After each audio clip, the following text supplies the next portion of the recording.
Corona ನಿಯಂತ್ರಣಕ್ಕಾಗಿ ಬಂಟ್ವಾಳ ಶಾಸಕರಾದ ರಾಜೇಶ್ ನಾಯ್ಕ ಉಳಿಪಾಡಿಗುತ್ತು ಅವರ ಕಚೇರಿಯಲ್ಲಿ ಶಾಸಕರ ವಾರ್ ರೂಮ್ ಕಾರ್ಯಾಚರಿಸಲಿದೆ. ಕೊರೋನಾ ಸಹಾಯವಾಣಿ ಕೇಂದ್ರದ ಕುರಿತು ಇಂದು ಪ್ರಮುಖರ ಜೊತೆ ಶಾಸಕರ ಕಚೇರಿಯಲ್ಲಿ ಸಭೆ ನಡೆಯಿತು. ತಾಲೂಕಿನ ಕೋವಿಡ್ ಪರಿಸ್ಥಿತಿ ಬಗ್ಗೆ ಅವಲೋಕನ ನಡೆಸಿ ಸಾರ್ವಜನಿಕರ ಯಾವುದೇ ಸಂಕಷ್ಟಕ್ಕೆ ಸ್ಪಂದಿಸಲು ಸಹಾಯವಾಣಿ ತಂಡ ಸನ್ನದ್ಧವಾಗಿರುವಂತೆ ಶಾಸಕರು ವಾರ್ ರೂಮ್ನ ಪ್ರಮುಖರಿಗೆ ಸೂಚನೆಯನ್ನ ನೀಡಿದರು.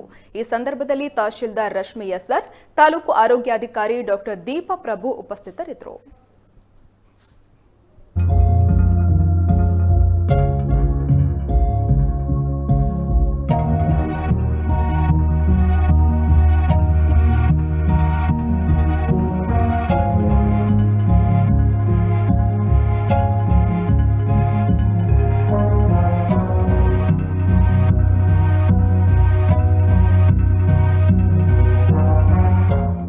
ಕಟ್ಟುನಿಟ್ಟಿನ ಕ್ರಮವನ್ನು ಸರ್ಕಾರ ತಗೊಂಡಿದೆ. ರಾಜ್ಯದಲ್ಲಿ ನಿನ್ನೆ ಸುಮಾರು 34,000 ಕೇಸ್ಗಳು ಬಂದಿತ್ತು. ಅದರಲ್ಲಿ 500ಕ್ಕೂ ಮಿಕ್ಕಿ ನಮ್ಮ ಜಿಲ್ಲೆಯಲ್ಲಿ ಬಂದಿದೆ.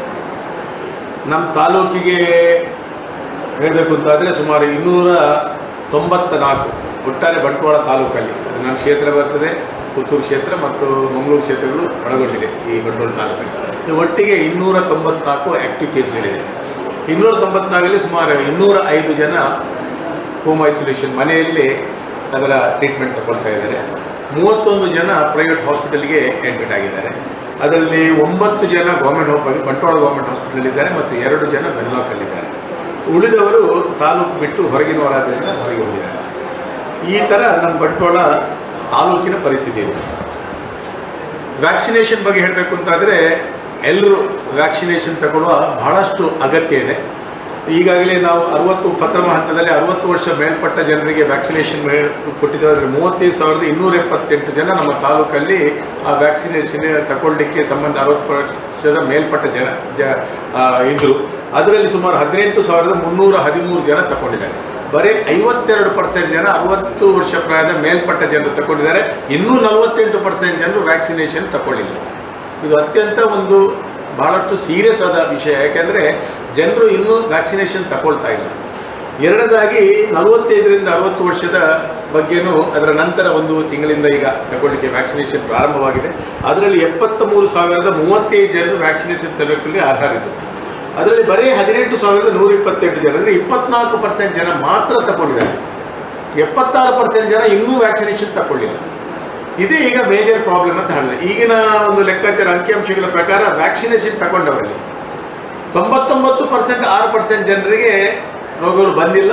ರೋಗಗಳು ಒಂದು ವೇಳೆ ಅಪರೂಪಕ್ಕೆ ಒಂದೊಂದು ಬಂದಿದ್ದರೂ ಅವರು ಯಾವುದೇ ಪ್ರಾಣಹಾನಿಯನ್ನು ಆಗಲಿಲ್ಲ. ಇದು ಬಹಳಷ್ಟು ಮುಖ್ಯವಾದ ವಿಷಯ, ನಾವು ಗಣನೆಗೆ ತಗೊಳ್ಬೇಕು. ಅದರಿಂದ ವ್ಯಾಕ್ಸಿನೇಷನ್ ಮಾಡೋದನ್ನು ನಾವು ನೋಡಬೇಕು. ಇದನ್ನೆಲ್ಲ ಮನಗಂಡು ಈಗಾಗಲೇ ಜಿಲ್ಲೆಯಲ್ಲಿ ನಮ್ಮ ರಾಜ್ಯಾಧ್ಯಕ್ಷರು ನಮ್ಮ ಸಂಸದರ ನೇತೃತ್ವದಲ್ಲಿ ಜಿಲ್ಲೆಯಲ್ಲಿ MP ಆಫೀಸಲ್ಲಿ ಒಂದು ವಾರ್ ರೂಮ್ ಅನ್ನು ಪ್ರಾರಂಭ ಮಾಡಿದ್ದಾರೆ. ಅದು ನಮಗೆಲ್ಲರಿಗೂ ಇನ್ಸ್ಟ್ರಕ್ಷನ್ ಕೊಟ್ಟಿದ್ದಾರೆ. ತಾಲೂಕು ಮಟ್ಟದಲ್ಲಿ ಪ್ರತಿ ಶಾಸಕರು ಈ ಬಗ್ಗೆ ಬಹಳಷ್ಟು ಸೀರಿಯಸ್ ಆಗಿ ಒಂದು ತಗೊಳ್ಬೇಕು ಈ ಒಂದು ಇದನ್ನು ಅಂತ ಹೇಳಿದ್ದಾರೆ. ಆ ಪ್ರಯುಕ್ತ ನಾವು ನಮ್ಮ ತಾಲೂಕಿನ ನಮ್ಮ ಕ್ಷೇತ್ರದಲ್ಲಿ ಸುಮಾರು 29 ಜನರನ್ನು ಒಳಗೊಂಡಂಥ ಒಂದು ತಂಡವನ್ನು ನಾವು ಮಾಡಿದ್ದೇವೆ. ಈ 29 ತಂಡದಲ್ಲಿ 6 ಡಿವಿಷನ್ ಮಾಡಿದ್ದೇವೆ. ಎಲ್ಲ ಬೇರೆ ಬೇರೆ ವ್ಯಾಕ್ಸಿನೇಷನ್ಗೆ ಆಗಲಿ, ಹಾಸ್ಪಿಟಲ್ಗೆ, ನಮ್ಮ ಹಾಸ್ಪಿಟಲ್ ಏನಾದರೂ ವೆಂಟಿಲೇಷನ್ ಆಕ್ಸಿಜನ್ ಬೇಕಾದ ಸಂಬಂಧಪಟ್ಟವರು, ಒಬ್ಬ ಹಾಸ್ಪಿಟಲ್ ಅಡ್ಮಿಷನ್ಗೆ, ಇದಕ್ಕೆ ಎಲ್ಲರಿಗೆ ಅಥವಾ ಆ್ಯಂಬುಲೆನ್ಸ್ಗೆ ಬೇಕಾದರೆ ಎಲ್ಲರಿಗೆ ಬೇರೆ ಬೇರೆ ಡಿವಿಷನ್ ಮಾಡಿ ಇದನ್ನೆಲ್ಲ ಪಬ್ಲಿಕ್ಕಿಗೆ ನಾವು ವಾಟ್ಸಪ್ ಮುಖಾಂತರ ಎಲ್ಲ ಸೋಷಿಯಲ್ ಮೀಡಿಯಾಗಳಲ್ಲಿ ಮತ್ತು ಪತ್ರಿಕೆಗಳಲ್ಲಿ ಈ ಬಗ್ಗೆ ನಾವು ಯಾರನ್ನು ಕಾಂಟ್ಯಾಕ್ಟ್ ಮಾಡಬೇಕು ಅಂತ ನಾವು ಹೇಳಿದ್ವಿ.